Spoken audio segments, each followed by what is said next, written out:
This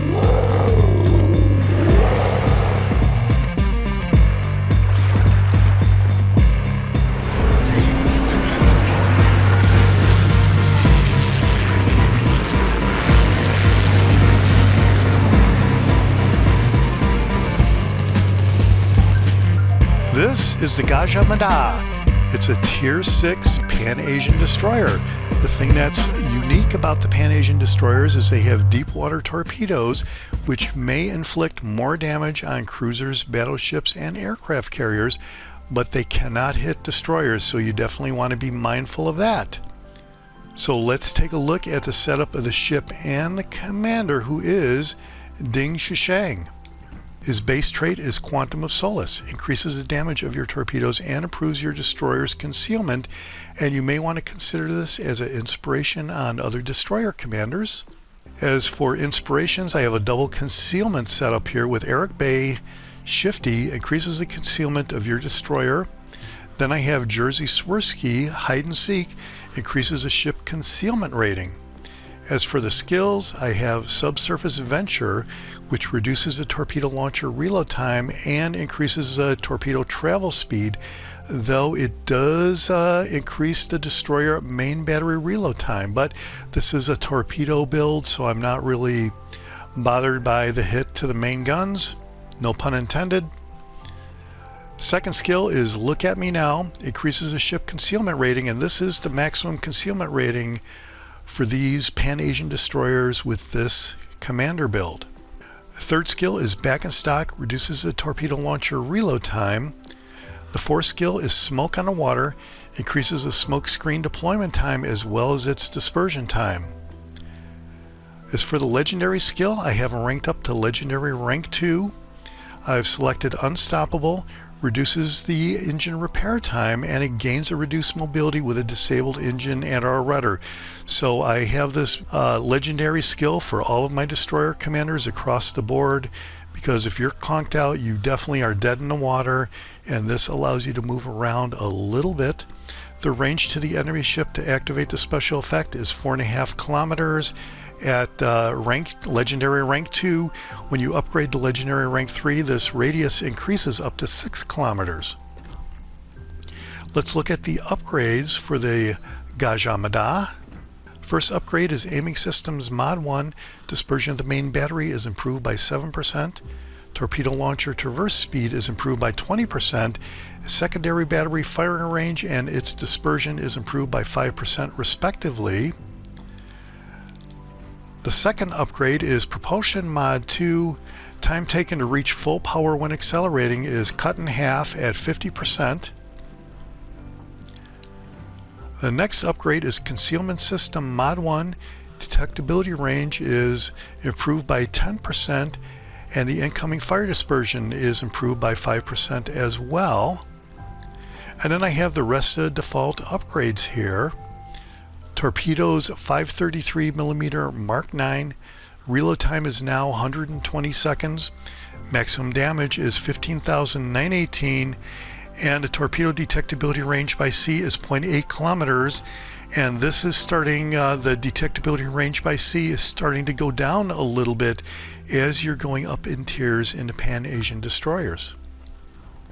The next upgrade is Gaja Mada Hull B.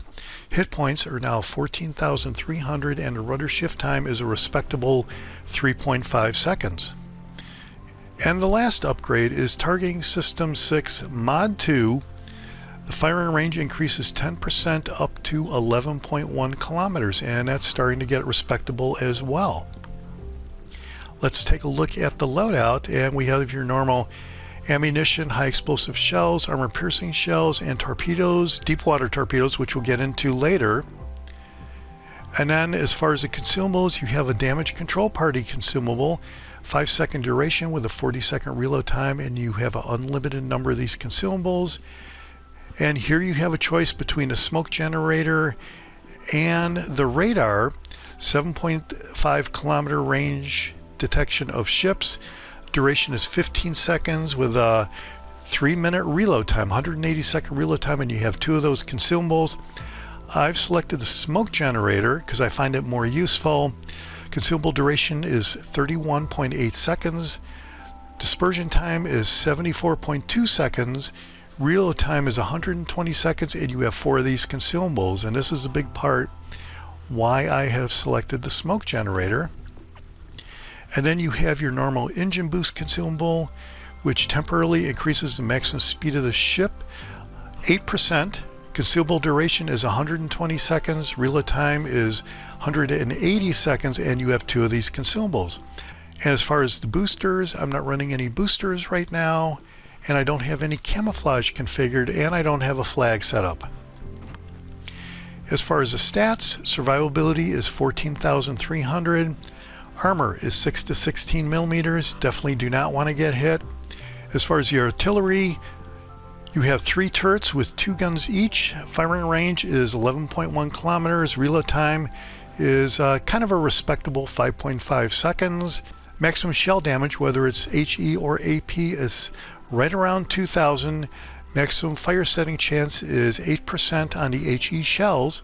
As far as torpedoes, you have 2 launchers of 5 torpedoes each.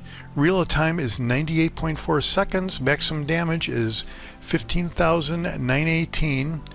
Detectability range by sea is 0.8 kilometers. As we saw, torpedo range is starting to get out there a little bit at 8 kilometers. And the speed is 64 knots, which is okay, but they still seem kind of slow in battle. I'm sure it's just my perception of it. Here are your AA defenses. Maneuverability is 36 knots, which is pretty good. Turning circle radius is down to 590 meters, which is pretty good. And rudder shift time of 3.5 seconds, as I said, is respectable. And the concealment is 99. Detectability range by sea is 5.2 kilometers. This is why I didn't set up a camo for the ship yet. I may eventually, but I haven't so far. Detectability range by air is 2.9 kilometers. And here's your armor. You definitely don't want to get hit. Nothing much to say there. Overview. The ship has a big yield above average torpedo damage, and that is awesome. Guns aplenty. A high number of guns allow for a lot of damage from a single salvo, so that is something to definitely look forward to. And then we have the deep water torpedoes. They're harder to spot but cannot hit destroyers, and you want to keep the second part in mind. I have noticed my perception in battle is it seems like the red team does avoid my torpedoes pretty easily, so I'm not sure about the harder to spot part. And the Gaja Mada is the N-class destroyer. She was built in Britain and then transferred to the Royal Netherlands Navy. In 1951, the ship was sold to Indonesia. This destroyer, armed with powerful artillery guns and torpedo tubes, had a very successful design for her time. Entered service in 1942, and there were 24 ships in the series. Alright, so that's it for the setup of the ship and the commander. Let's go out in a standard battle and check out some highlights.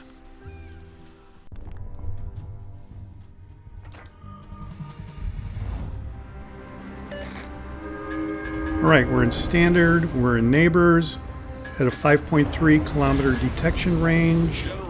I am liking the Pan-Asian destroyers. All of them seem to have a great detection range, and that's why I haven't been running any camo on any of my Pan-Asian destroyers. So to start the match out, I am going to go over around sea, around this island right here, and look for some opportunities. Most of the ships in the match are battleships, and that is awesome when I'm in a torpedo boat looking to highlight some torpedo damage. So this match is going to show plenty of that by the time it's all said and done. But at a 98-second reload time, that is one of the challenges of this destroyer. I don't really mind it though. It hasn't really been much of a problem. I do inflict more damage than not in most matches, it seems like. And here, I am targeting the Florida, though he is out of range. And now I'm looking at the Glossonaire. You can see that I'm sort of hidden behind the edge of the island there, and I'm hoping to surprise him with that set of torpedoes, and I only let one rack go because of the 98-second reload time. I'm keeping the other set of torpedoes in reserve in case I need them. I am kind of thinking about launching a second set right there though, but nope, I'm just going to play that out and see how that goes. Ultimately, I'd like to get some torpedo damage and then finish him off with the main guns. Smoke generator started. Enemy destroyer sighted. Right, so that looks like a pretty good torpedo hit right there.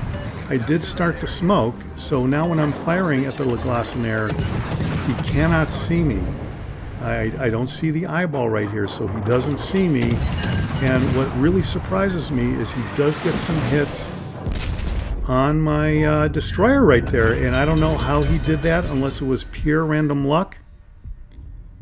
You generally will see that after the eyeball shows up, and I've checked this a couple times. I didn't see any eyeballs, so as far as I know, I really wasn't spotted, and I'm really not sure how that happened.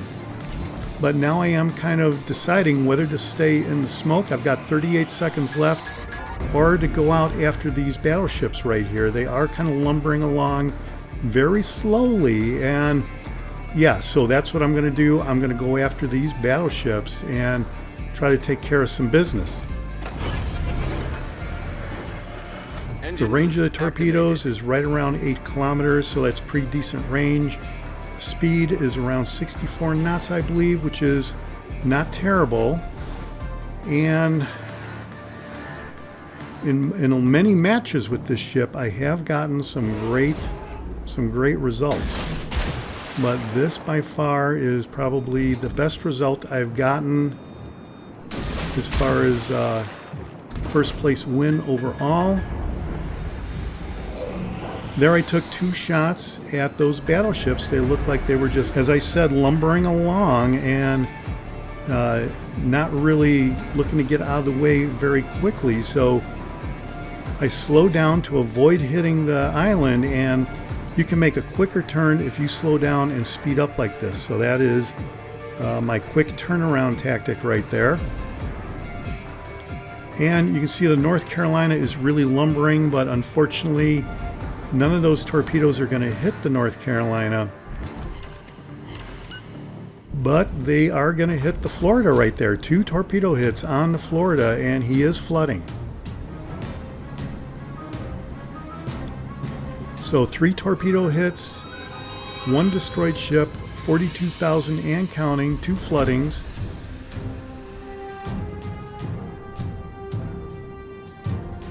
And the North Carolina is going to ultimately beach himself on this island. He is within range, but I'm figuring he's going to beach himself, so I'm not going to fire. I'm going to hold off to see whether he really does beach himself. I've been fooled by this several times in the past, and there you go. You see when it snaps like that, he beached himself, and so now I've got 9 seconds to go before I can launch these torpedoes, and this is a great opportunity for a destroyed ship, so I am going to launch 2 torpedoes with a spread shot here, and right there I'm doing the second shot in case he decides to get fancy and go in front of that island. I'm hoping to have that covered. You can see I did kind of scrape this island right here, and that's where the view changed to a zoom in, and now as I'm leaving the island it snaps back out again. And here's this wall of torpedoes going at the North Carolina. He is a sitting duck. He doesn't really have much of a chance here. Whether he speeds up or slows down or does anything, he is stuck. And there are 2 torpedo hits, a second destroyed ship, 66,000 damage. So this match is playing out as I hoped for. I guess sort of as I expected, to be honest. And so here would be another great shot if I had the torpedoes reloaded already, but you can see they've got another 38 seconds or so to go. So this is the Achilles heel of this ship, sort of. It's really long torpedo reload times. If there's an Achilles heel for the ship. I don't really know that there is, but it's one of the big downsides to the ship. And it's not really a downside because I do have so many good results with the ship. So it's just something you have to deal with. But here on the Florida, what's going to be interesting is how quick he makes this turn up here. I wasn't really aware that the Florida had massive steering gears, but here you can see it looks like he's going right for the island. I wouldn't expect he would have enough turning gears to be able to turn here, but it looks like he is starting to turn, and I'm not sure if he beaches himself and is able to back up and make the turn, or whether he did my slow down trick and speed up trick to make a tighter turn. Somehow something happened here where he did negotiate that turn.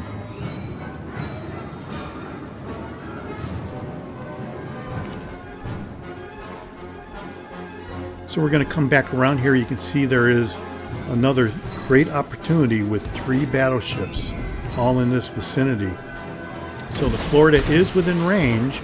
Now he's out of range. So just like that, he moved out of range. I didn't really think I moved that far away from him.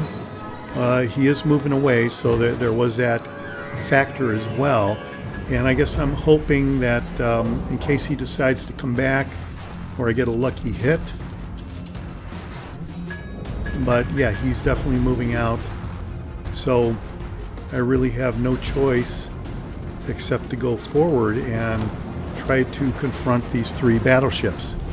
Our team has taken the lead. So that's the Florida is gone, and there are 2 Fusos left and a cruiser. So this Fuso up here is 12 kilometers away. You can see another airplane just emerge from behind that island, and that is where the second Fuso is. So I'm going to come around the island, and as soon as I emerge, I'm going to be detected by the Fuso, but I'm going to be able to get some pretty good torpedo shots on him, and he is not going to be around necessarily all that much longer. So I'm kind of looking for him. I'm kind of expecting the ship to be there. I didn't see anybody at the moment, but now I'm being spotted, and I'm out of that first Fuso's range, but I'm definitely in the range of this Fuso. So I've got my target indicator, so I'm launching a first set of torpedoes. I'm going to wait for the second rack to load up, and I'm going to fire those off. But now I'm in the smoke, and I'm hitting him with some HE. And I'm going to go take another look at the torpedoes and launch this second rack at him. It might actually not be necessary to launch the second rack. Smoke screen set. But, you know, I can't really see him, but ultimately it didn't matter. I did get that torpedo hit. I'm up to 76,000 damage, 3 destroyed ships, 5 floodings. Here's a second Fuso. I was hoping traverse speed on the guns would be a little bit better, but okay, so the match is over with, and we won a big match there. It's a victory in the Gaja Mada, 356,000 credits, 76,934 damage, 12 main target hits, 6 torpedo hits, 3 destroyed ships, 5 floodings. You can see I was running some boosters there, 6,200 XP. First place overall on the team result, and even though it's only 2,000 XP, still, first place is pretty good with 3 destroyed ships. When it was all said and done, we did clear 247,000 damage thanks to all the boosters we were running. Well, that's it for the Gaja Mada. I really do like the Pan-Asian destroyers and their great concealment. I'm liking the deep water torpedoes as well, though you have to be mindful that you can't hit destroyers with them. This is the Jaguar, and I'll see you on the high seas. Thanks for watching. Hit subscribe if you like it.